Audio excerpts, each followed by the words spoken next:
ஒரு அப்பாவுக்கு 2 பிள்ளைங்க. மூத்தவன் ரொம்ப அடக்கம். அப்பா எது சொன்னாலும் கேட்பான். பெரியவங்களுக்கு கீழ்ப்படிஞ்சு நடப்பான். இளையவன் அப்படி இல்ல. தான் நினைச்சதை தான் சொல்லுவான், செய்வான். அடுத்தவங்க சொல்றதை கேட்க மாட்டான், அடங்கி நடக்க மாட்டான். இந்த 2 பேர்ல யார உங்களுக்கு பிடிக்கும்? பெரியவனை தான் பிடிக்கும். ஏன்னா அவன் தான் சொல்ற பேச்சை கேட்கறவன் அப்படின்னு சொல்லுவீங்க. ஆனா ஒரு ஞானி என்ன சொல்றாரு தெரியுமா? ஒரு குழந்தை அதன் அறிவுக்காக மதிக்கப்பட வேண்டுமே தவிர அதனுடைய கீழ்ப்படியும் தன்மைக்காக அல்ல அப்படிங்கிறார்.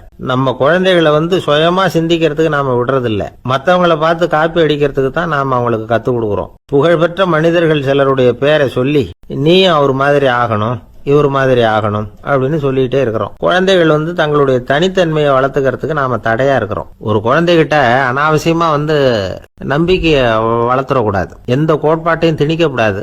நாம ஏற்கனவே அர்த்தமில்லாத கருத்துக்களையும் கொள்கைகளையும் மனசுல போட்டு நிரப்பி வச்சிருக்கிறோம். இந்த உலகத்துக்கு புதுசா சேர்ந்திருக்கிற ஒரு குழந்தையின் தூய்மையான மனசுல நம்ம கருத்துக்களை அறிமுகம் செய்ய அல்லது திணிக்கிறதுக்கு நமக்கு எந்த அதிகாரமும் கிடையாது. ஒரு குழந்தைய நீ இந்த மதத்தை சேர்ந்தவன் அப்படின்னு பிறந்ததுமே ஒரு முத்திரை குத்தி போடுறோம். இது அதோட சுதந்திரத்தை ஆரம்பத்திலேயே கிள்ளி எறியறது மாதிரி தான். நீங்க ஒரு மதத்தின் வழிமுறைகளை கடைபிடிச்சிட்டு வர்றீங்க, அந்த வழியில போய்கிட்டு இருக்கிறீங்க, சரி, அதனால போறீங்க.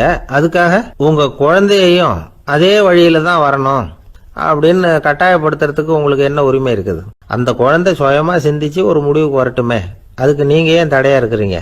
நமக்கு உண்மையிலேயே நம்ம குழந்தை மேல அன்பு இருந்தா இது மாதிரி திணிப்பு வேலைகளை செய்யக்கூடாது. திணிப்பு வேலைகள்ல இருந்து குழந்தைகளை காப்பாத்தினா போதும். அதுதான் ரொம்ப முக்கியம். அடுத்த தலைமுறை அற்புதமான தலைமுறையா உருவாகும். நாம தான் சாதி மத சங்கடங்கள்ல மாட்டிக்கிட்டு தவிக்கிறோம். அவங்களாவது சாதி மத வேறுபாடு இல்லாத சமுதாயத்தை பார்க்கட்டுமே, அந்த சௌகரியங்களை அனுபவிக்கட்டுமே.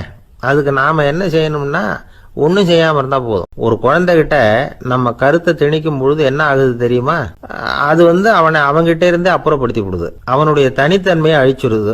அவனை ஒரு எல்லைக்குள்ள திணிச்சுடுது. இதெல்லாம் அன்புங்கிற பேரால பெற்றோர்கள் செய்யற தப்பு. இதெல்லாம் கேட்டுக்கிட்டு இந்த காலத்துல அப்பா ஒருத்தர் சொன்னார், நான் கருத்துக்களை எல்லாம் என் பையன் கிட்ட திணிக்கிறது இல்லைங்க, ஆனா அதிகமா சாப்பிட சொல்லி கட்டாயப்படுத்துவேன் அப்படின்னார்.